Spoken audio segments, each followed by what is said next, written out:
felt like hours. And it was frightening. Because of that ego thing, because you realize you're small all of a sudden. Yeah, once I realized that I'm nothing, I realized all my fancy clothes, my big car. It was...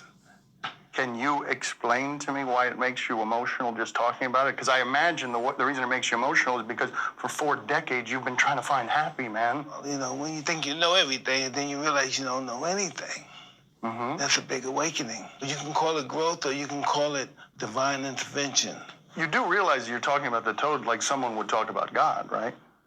Well, I don't know. I'm not going to say it's God. I'm not going to put nothing in the same breath as God. Can you explain how it changed you?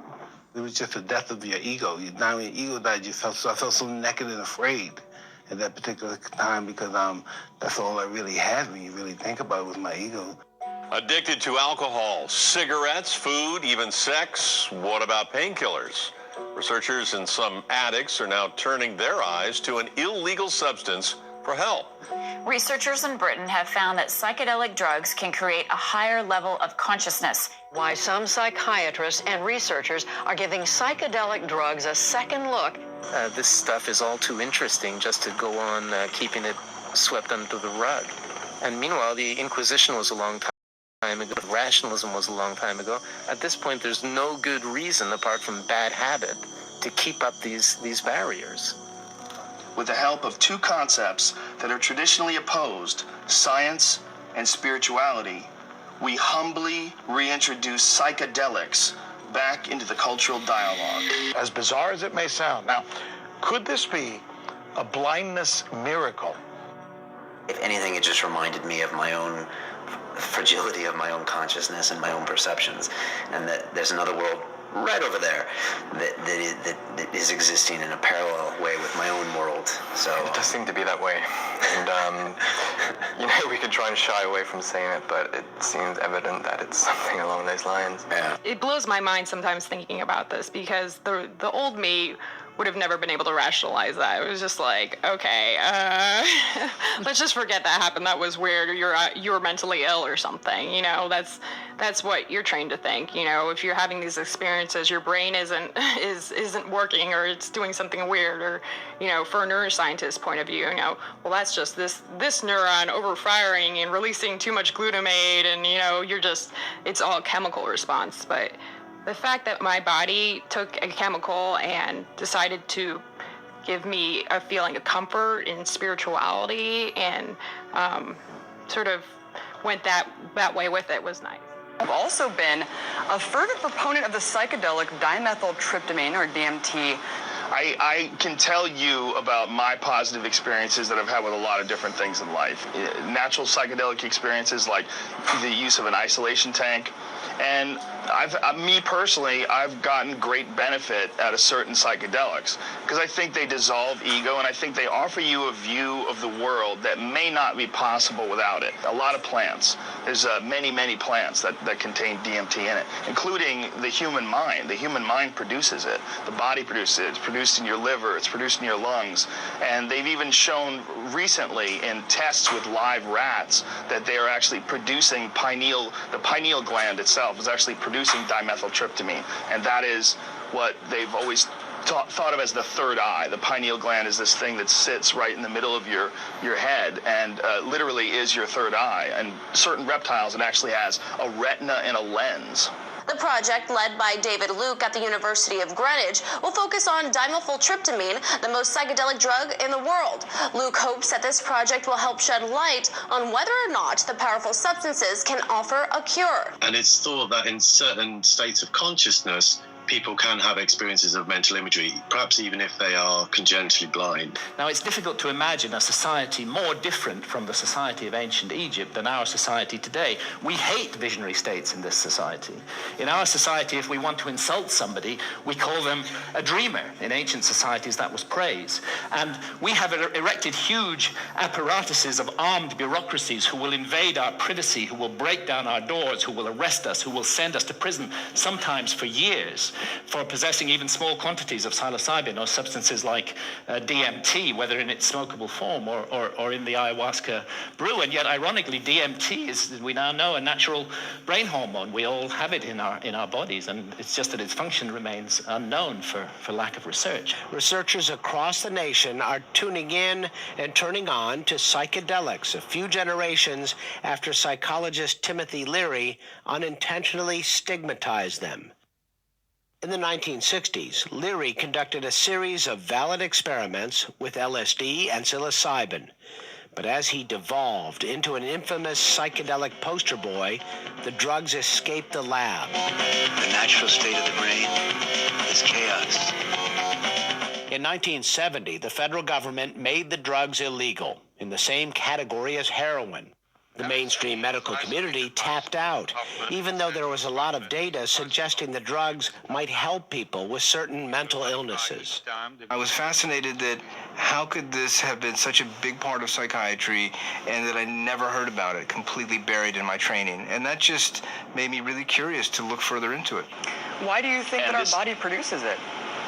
We don't know. I mean, we need to research it. We need to find out. There's a lot of theories about it, which range from completely fantastical to, the idea that it's just a part of normal human neurotransmitters and normal human neurochemistry, and that when you take a large dose of it, you just get this scrambled, crazy signal that you can misinterpret for being a conversation with God. The people who believe it's an actual mystical experience believe that what it may very well be is a chemical gateway, and that there is another world beside the material world that we exist in, and that there is more than one way to experience this type of transcendent consciousness experience. Whether or not it's a hallucination or not, it is the exact same experience. So if you are actually going to another dimension and communicating with God, or whether you think you are because you're taking this psychedelic drug, the experience is indistinguishable to you. So there's just such a vast history that's kind of taboo to talk about, of course, because psychedelics are illegal. They're a very taboo source of dialogue in our society today. And you've also said that you don't follow any organized religion, Joe, but it seems like you're a very spiritual person. It's not as though our society is opposed in principle to altered states of consciousness. I mean, billions are being made by the unholy alliance of psychiatrists and big pharma in overprescribing drugs to control so-called syndromes like depression or attention deficit disorder in teenagers. And we have a love affair in our society with alcohol. We glorify this most boring of drugs, despite the terrible consequences that it often has. And of course, we love our stimulants, our tea, our coffee, our energy drinks, our sugar, and huge industries are built around these substances, which are valued because of the way they alter consciousness. But what all these approved altered states of consciousness have in common is that none of them contradict or conflict with the basic state of consciousness valued by our society, which I would call the alert, problem-solving state of consciousness. Why is it that in the entire Western world, these substances that have been found to be so interesting by hundreds of cultures for thousands of years are prohibited? How did these cultures that consider themselves to be enlightened, democratic, and scientific get to declaring plants illegal? It can seem weird, but there's clearly something deep and revealing about the nature of these societies. Our society values alert, problem-solving consciousness, and it devalues all other states of consciousness. Any kind of consciousness that is not related to the production or consumption of material goods is stigmatized in our society today. Of course, we accept drunkenness. We allow people some brief respite from the material grind. A society that subscribes to that model is a society that is going to condemn states of consciousness that have nothing to do with the alert problem-solving mentality. The fact that these studies are happening at all represents a mighty change in the scientific community, a renaissance in thinking about psychedelic drugs like MDMA, LSD, and psilocybin, the drug found in magic mushrooms. Why has the war on drugs been such an abysmal failure? Well, first of all, it's not really a war on drugs. It's a war on some drugs. And the drugs that are government sanctioned and they're taxing them, those are not illegal. Alcohol is available almost everywhere you look. And it's one of the worst drugs we have. As far as the consequences of using it, it's one of the most screwed up drugs available to people, and it's everywhere. We just sort of understand that one shot of Jack Daniels has this effect, one beer has that effect, and it's because of the fact that it's pretty strictly regulated, and it's part of our culture and has been for a long time. We've just accepted the fact that this drug is at every restaurant you go to, is at every supermarket you go to, is in drugstores. It's everywhere. I mean, it's amazing. And there's nothing wrong with alcohol. Don't get me wrong. I'm 100% down with you being able to do whatever you want to do with your body. But we're incredibly inconsistent. The amount of prescription drugs that are prescribed in this country points to that. The amount of people in this country that are hooked on meth, the amount of people in this country that are hooked on pharmaceutical drugs. These are huge, huge numbers.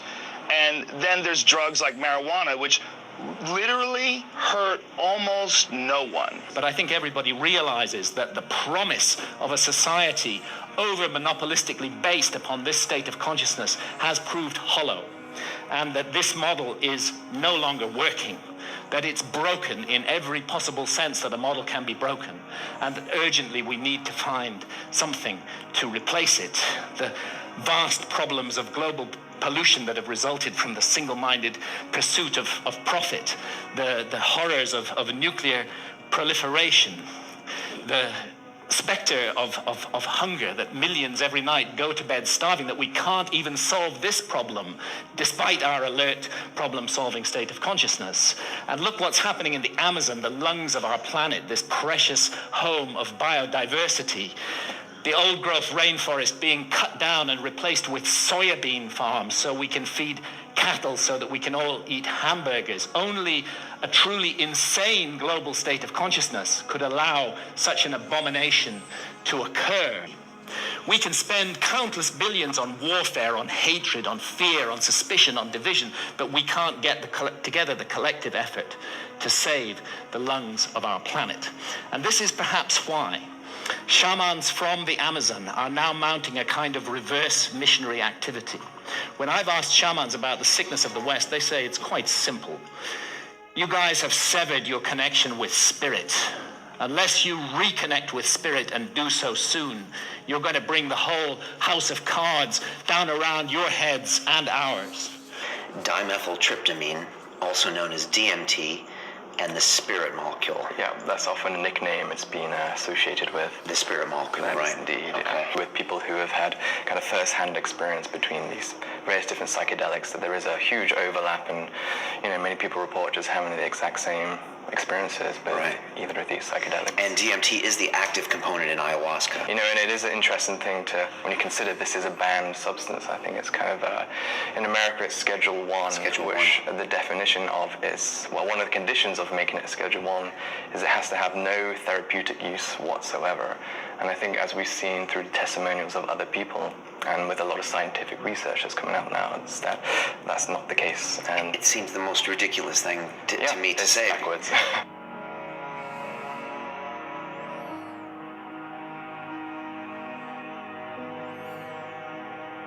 Something with researchers out of the UK, something they want to do to find out if psychedelic drugs can actually help people whose brains are unable to form mental images, as bizarre as it may sound. Now, could this be a blindness miracle?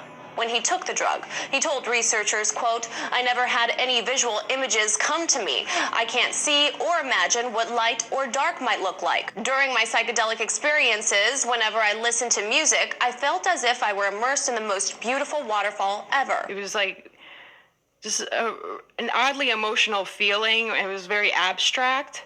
And then like the last thing that I remember from that first trip was like, it was almost like the Last Supper setting. Like, and I'm not even a deeply religious person. I was raised Catholic, but literally it felt like I was sitting at the Last Supper, and it was just like, this was completely normal. And then right after that, then I woke up and I was just like, did I just go to heaven? This is a really, this is bizarre. Like, that's not, I started off seeing shapes, and then there were cats, and then I felt like I fell out of space and ended up at the Last Supper in heaven or something. It was just such a weird, bizarre experience. And they're like, my friends were like, yeah, a lot of us have had similar experiences. It's like crossing over. And I'm going, crossing over where? They're like, oh, to the other side. And I'm going, none of this makes sense to me. It was very interesting to have a like spiritual experience at the end, because again, I don't consider myself spiritual, and I'm going, why would my brain take me there, you know, out of all the places? But I felt safe, I felt comfortable, I felt accepted. I did feel that for the longest time, but there's just something about a lot of my later experiences that it did feel like I was connecting with some sort, I hate to use the word spirit, but that's really kind of what it feels like.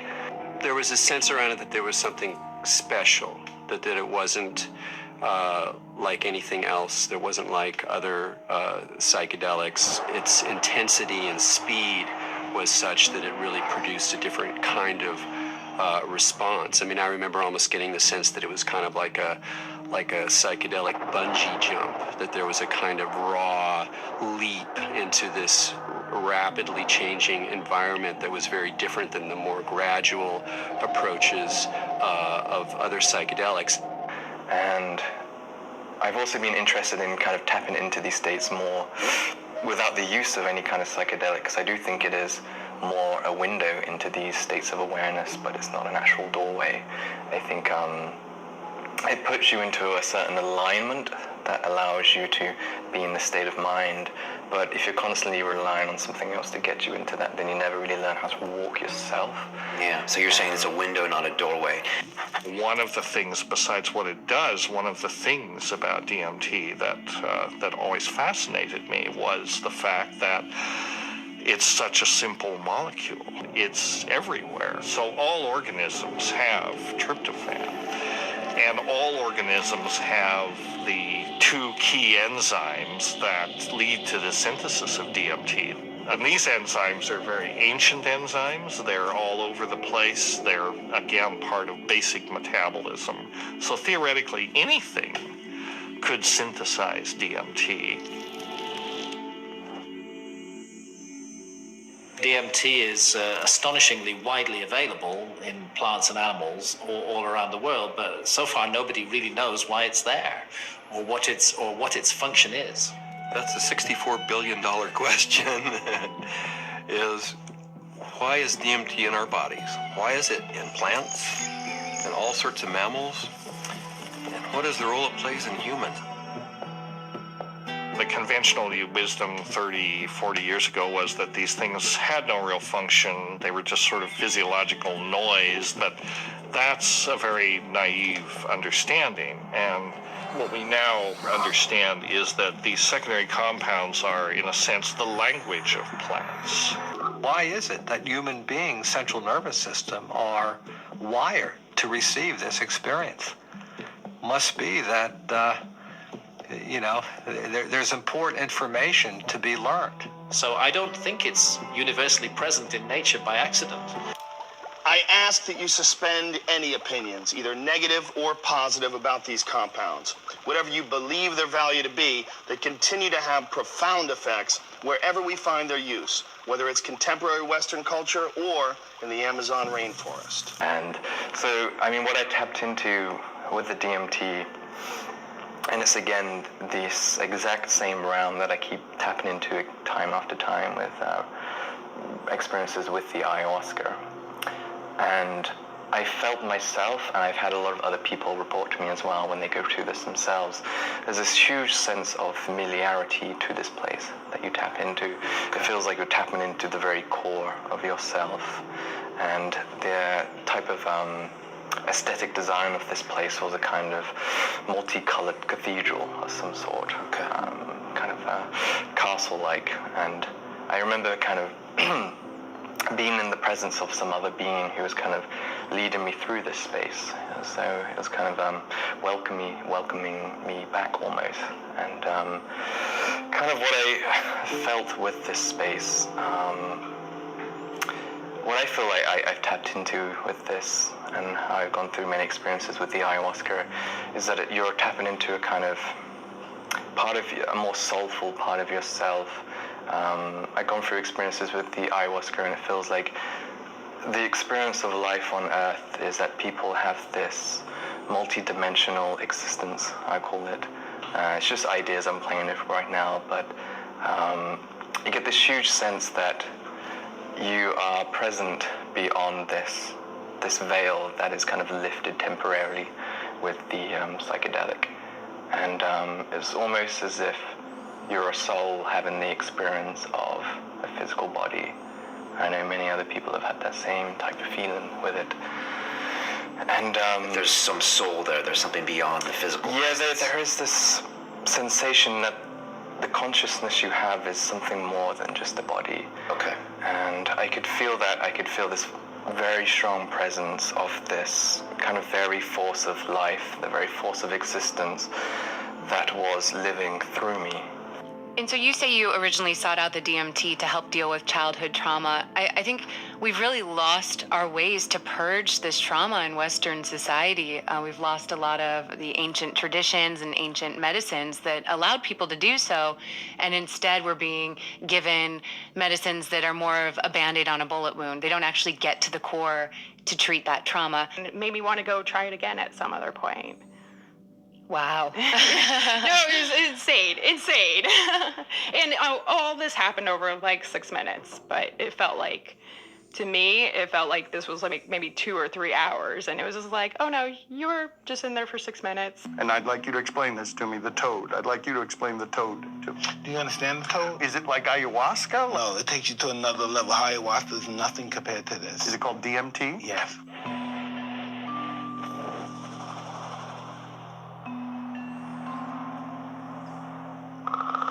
The toad, and it's on the Sonora Desert and it has a venom in it. And you smoke it. Once I tried it, boom! Everything is went so fast. And when I fell out, only thing I was conscious, but I was out. My brain was still functioning, my thoughts, I could still talk to myself, I could hear my mind, and I was saying, I fucked up. And I killed myself. Because you killed the ego. I'm dying.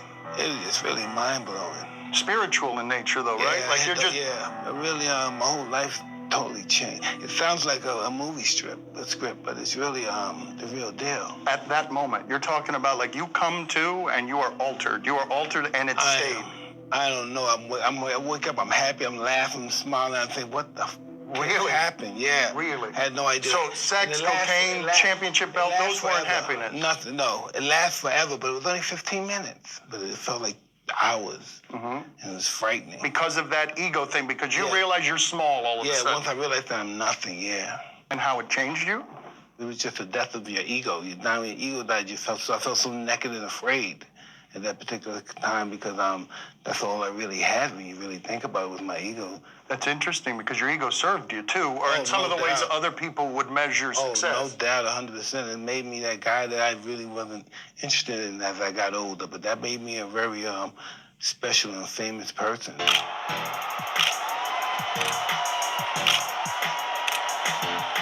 So what can you tell me about how that ego was formed? Well, it all started with Customano. I never knew what an ego was until he expressed to me what an ego was and how the most successful people have the biggest egos. I believe he will be the youngest heavyweight champion of all time. And I just believed what he told me. You know what I mean? And everything he told me was right. Everything he told me gave me success and gave me all the power that I thought I ever wanted. Did Cuss give you any of the tools to shut off the ego? No. Why would he do that? The only thing that I had was my ego. Is that the first time you felt sort of love and safety? 100%, yeah. Tell me about that first time. Where were you? What was the setting like? Were you freaked out? Were you nervous? I will just say, for legal purposes, this was not in the U.S. No, joking. I was with a group of friends, and in a very relaxed setting. We had some DMT, but then things started changing. So I started having, it was almost like it became sort of like a little bit of a video game. This is very bizarre. After that played out a while, there was like a distortion of the reality there. Like what I was seeing was no longer like a 3D world. It became like a 4D world, which it was like time and space was bending. And then I had the sensation of starting to fall, which was really interesting. It should have been terrifying at the moment because like it was like I was falling into a black hole. That's what it felt like. But falling, and finally I sort of fell, and then I felt like I was floating, and it was very white, like sparkly type world, and literally it sounds really cheesy, but it sounded sort of like heaven-like. And I could already start to feel this tremendous separation. I reached across, and it was suddenly I'm in the universe, in this huge void, with these beings on the other side, and I put out my hands, and this incredible rainbow of pink light went between me and these entities. And I was trying to make it be like a white light, but it was this incredible pink light, this energy of love this capacity of love that we as human beings have, that I was trying to just send to them.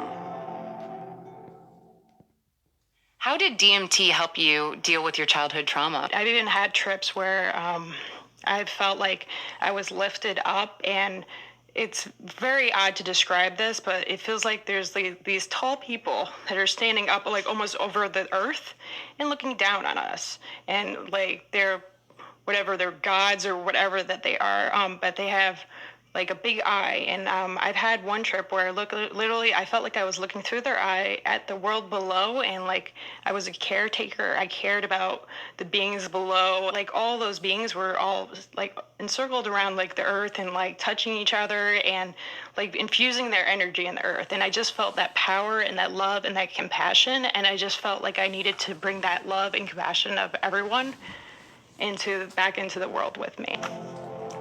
And there were these winged beings. I don't remember exactly what they looked, but were like angels, something like angels, that were majestically kind of flying through the space. But there was something about the quality of how they were flying that was unique. I'd never seen anything like it. It was like, I don't know, a sense of another realm that was there. My sense was at some point there was this implicit sense, this is the divine realm. This is the divine realm. And it was not like a thought, but it was like this implicit kind of grokking recognition. It was all very, very impersonal until I got to the space where I realized that I was in the area where souls await rebirth. And I was there, and I had been there so many times before. I recognized it, and this incredible transcendent peace came over me. I have never in my life ever felt such peace. Everything was stripped away. Every hope, every fear, every attachment to the material world was completely stripped out of me. I was free to just be the essence of a soul. After the medicine wore off, there is that familiar sensation of kind of coming back into the body. And I do remember that. That was part of almost all of those experiences of kind of coalescing back into sensory awareness and a sense of having a body and of that becoming a little more substantial, and then say, oh yeah, here I am, and I live in a body and I'm okay. What you saw, what you felt, I'll leave it to you. Okay, jumping right into it. Yeah. So yeah, usually when I go straight into it, there's this instance that comes up, and it came again during this experience. And when I'm smoking this and about to break through, I always have this very odd sensation of some kind of outside observation of me. I don't know what it is. It's a form of a consciousness part of my own self that's kind of looking back at me. But it's a very strong sensation, and someone's watching you. Yeah, I don't want to put it in quite those paranoid terms, but it definitely feels to be some kind of external energy that's kind of observing you through this, in a sense. And it's always a very familiar sensation I go through. And I also went through the signature process of having this noise that picks up in frequency and gets louder and louder as this begins to take effect. And the myth of that was this is the noise the pineal gland makes upon activation. Right, the pineal gland, the third eye. Which is the third eye, yeah. Right. This is, of course, just myth, but it's an interesting idea to think about. The countdown was like cutting down preparing for your death, like waiting to surrender. And you'd feel the coldness, and the coldness just going through your veins, and it's really indescribable. It's hard to, it's like ice going through your veins. This burning sensation would happen on the back of my neck. I mean, this was reliable. This is like clockwork. This happened every time that you shot me up with DMT. And then there'd be a hum. And the hum would get louder and louder. And to the point where it broke apart everything that I was or knew. Oh, it just got louder and louder until you just had to surrender to the sound. And then you were there. I would get a warm, full feeling, a golden feeling in my chest before it went to my head. And I'd feel this warm rod, about 1.5 inches in diameter, start growing up inside my central channel. It would come up and sort of slow, warm up my chest, go up through my head, and slow down and put tremendous pressure in my sinuses behind my eyes, and slow down. Start to grow and distend the skin behind my forehead about 1 inch, behind my hairline. And when I was afraid it was going to pop my skin a few times because it was a very physical feeling. About 1.5 inches, 2 inches above my skull, when it popped through there, then the psychedelic trip would start. I thought I died. I saw the white clouds, the Renaissance white fluffy clouds with the gods and the angels and all that stuff is what I saw. I thought I was dying and going out, but I did take a quick look at Cindy and a quick look at Rick because I had my eyes open, and they were both there watching, looking very calm. I go, oh, that's really good news. My body looks fine.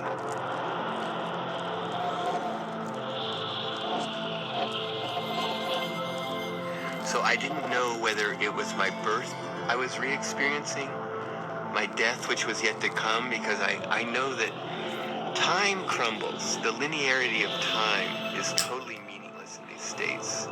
You are at the Godhead, the point where all time folds in on itself. I think DMT is a forcible reminder that there's a lot more about reality, the universe, ourselves, the biosphere, whatever, that there's a lot more to it than we imagine.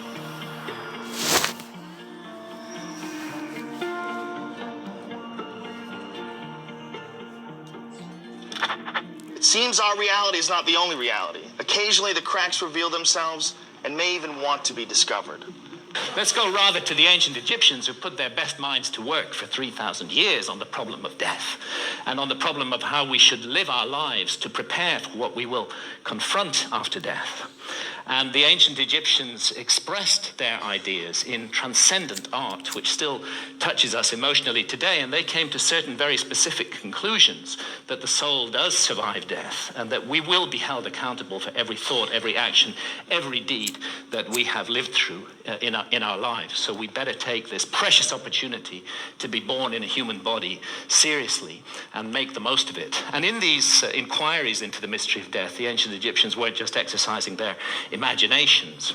They highly valued dream states, and it's now known that they used visionary plants like the hallucinogenic blue water lily. And it's interesting that the ancient Egyptian tree of life has recently been identified as the Acacia nilotica, which contains high quantities of DMT, dimethyltryptamine, the same active ingredient that we find in ayahuasca. Yeah, I mean, there's a lot of substances and things like alcohol are a way to sort of get you away from yourself, but ayahuasca is a substance that makes you face things about yourself, and I think that's the main difference.